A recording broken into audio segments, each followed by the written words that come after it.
देखिए भाई, now right bromination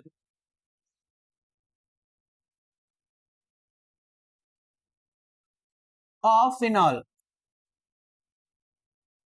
जैसा मैंने अभी बताया कि अगर बेंजीन के साथ OH लगा हुआ है, फिनॉल, फिनॉल इलेक्ट्रोफिलिक सब्स्टिट्यूशन देता है ऑर्थो एंड पैरा। कौन कौन से?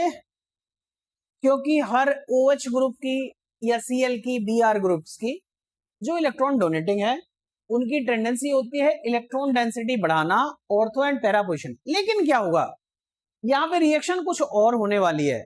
Look at the board. When phenol is treated with bromine water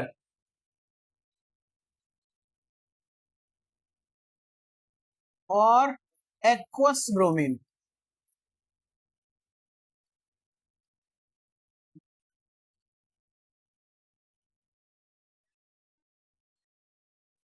aqueous bromine, aqueous bromine के साथ क्या हो जाता है, we get 2,4,6 ट्राइब्रोमोफिनॉल। हम तो चाह रहे थे that we should get the ortho product as well as para product, लेकिन मिल क्या गया, 2,4,6। यही बताना है, क्या मिल गया बेटा, 2,4,6। इट वॉज अ फिनॉल, है ना। हमने इसको रिएक्शन करवाई ब्रोमीन वाटर से, यहां AQ लिखा मिलेगा, 26 में आया हुआ है ये। आई समझ में बात? Same question, right the reaction of phenol with bromine water. So बन गया बेटा, this is bromine, bromine, bromine plus 3HBr। अगर यहाँ 3HBr आ रहे हैं, इसका मतलब यहाँ 3Br2 मॉलिक्यूल रहा होगा। मतलब ब्रोमीन वाटर के साथ अगर हम फिनॉल को रिएक्ट कराते हैं, सो हमें मिल जाता है 2,4,6 ट्राइब्रोमोफिनॉल। ऐसा क्यों हो गया? ऐसा इसलिए हो गया बिकॉज फिनॉल जो होता है वो एक्वस, मतलब वाटर के साथ जो ब्रोमीन मिला दी गई, ब्रोमीन वाटर, सो पोलर नेचर की वजह से स्ट्रॉन्ग इलेक्ट्रॉन डोनेटिंग ग्रुप बन जाता है और negative charge ortho para ortho, मतलब 2,4,6 पोजीशन पे नेगेटिव चार्ज बढ़ा देता है। सो हमें वो प्रोडक्ट मिल जाता है। रिएक्शन पूरी नहीं हुई है, हमें वो चाहिए ही नहीं, वो तो बन गया अचानक, हमारी इच्छा नहीं थी उसको बनाने की। क्यों? क्योंकि हमें तो पता है OH अगर अटैच्ड है बेंजीन रिंग के साथ तो हमें मिलना चाहिए ऑर्थो एंड पैरा, लेकिन मिल गया है 2,4,6। क्या करें, अगर हमें डिजायर्ड प्रोडक्ट लेना है तो ब्रोमीन वाटर में ब्रोमीन वाटर की बजाय ब्रोमीन को CS2 में डालते हैं। CS2 क्या करता है, रिएक्शन को रिटार्ड करने का काम करता है, स्लो डाउन करता है और ऑर्थो एंड पैरा प्रोडक्ट ही देता है। अगली रिएक्शन में लिखूंगा, before this you write the answer of this one.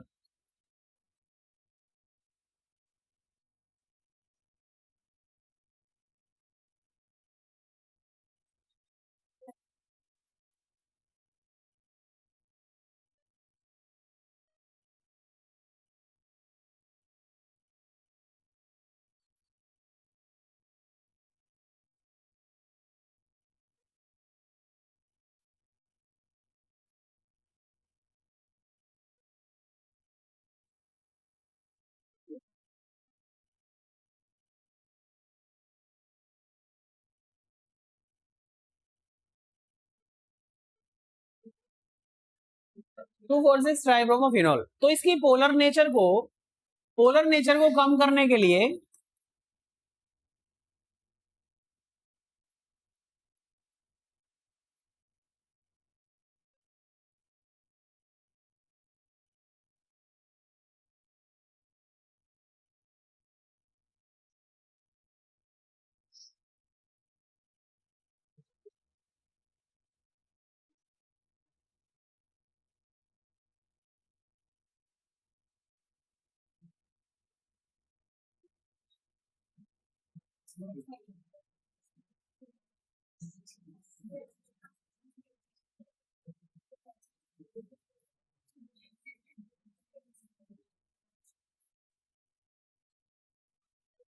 Br2 is treated with in CS2.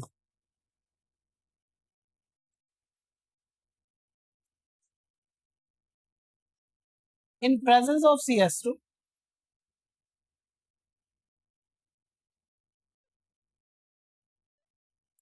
So reaction क्या होगी बेटा? अलग रिएक्शन हो गई है भाई.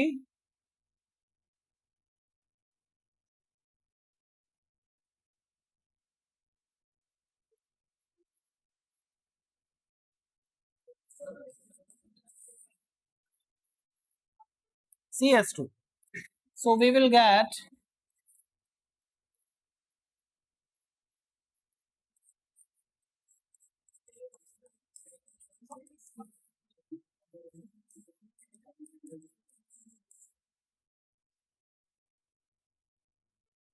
ऐसे हमें जो मेन प्रोडक्ट चाहिए वो मिल जाता है. समझ आया सभी को? क्या बताया मैंने जयेश? बताना एक बार बेटा. ये जो है ये क्या है?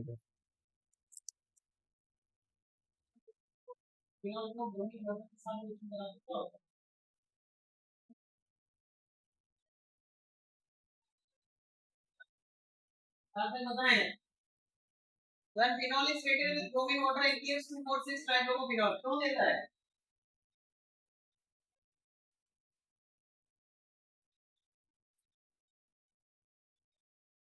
फिनॉल जो होता है due to polar nature dissolves into Br2 water easily.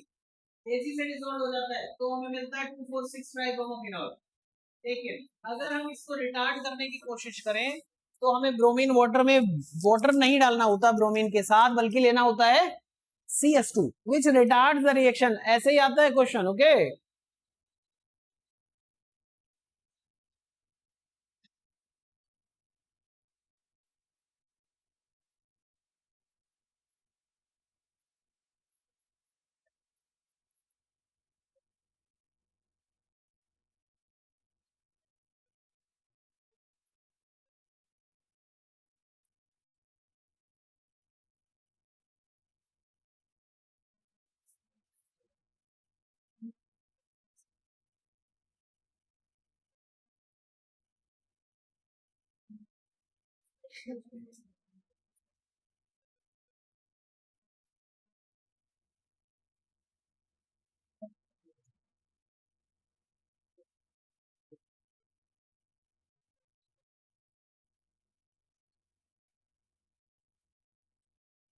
Second, this is nitration.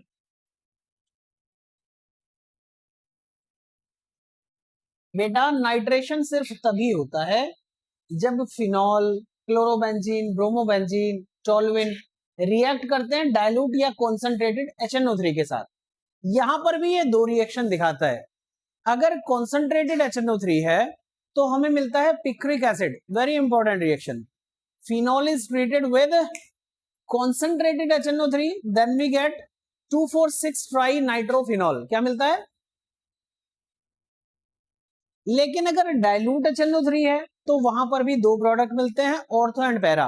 वापस आइए, मैंने अभी कहा था when OH is a electron donating group to the ring, ring को डोनेट करता है, सो नेगेटिव चार्ज बढ़ता है ऑर्थो पैरा पोजीशन पे. लेकिन कॉन्सेंट्रेटेड HNO3 जैसे ही हम डालते हैं तो हमें 2 और 4 बनने की बजाय 2,4,6 बन जाता है ना. पिक्रिक एसिड जिसको बोलते हैं, this is very strong acid, ये बन जाता है. अब हमें ये भी नहीं बनाना, हमें तो डिजायर्ड रिएक्शन करनी है जो हम करते आए हैं. के लिए हम कॉन्सेंट्रेटेड HNO3 नहीं डालते बल्कि डाइल्यूट HNO3 डालते हैं. दोनों रिएक्शन लिखेंगे. when phenol is treated with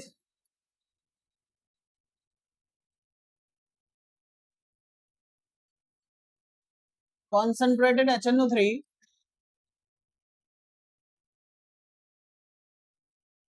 then we get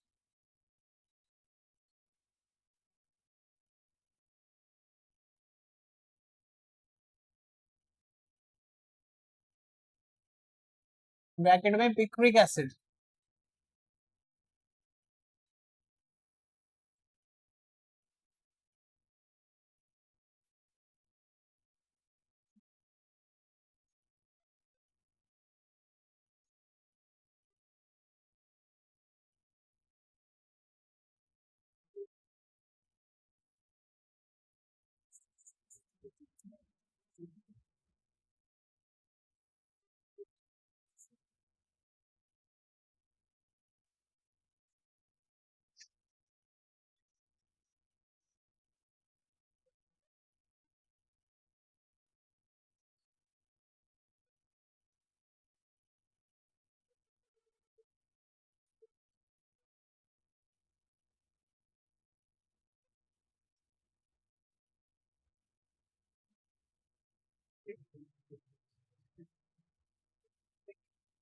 ये बन गया बेटे +3H2O।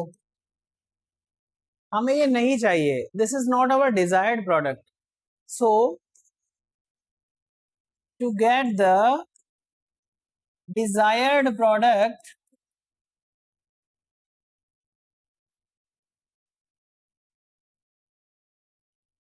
phenol is treated with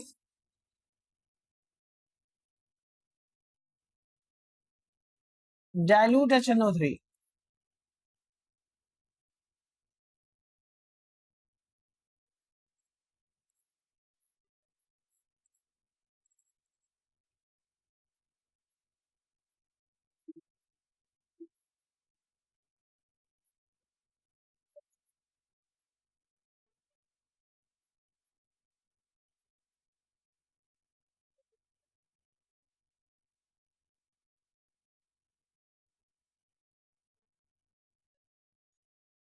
okay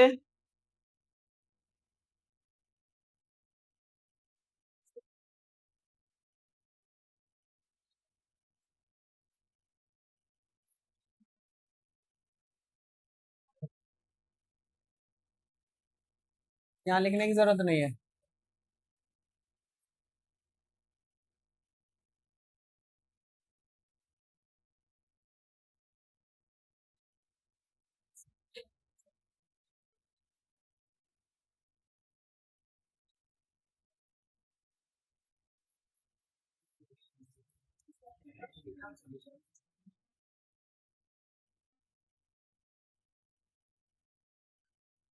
volatile,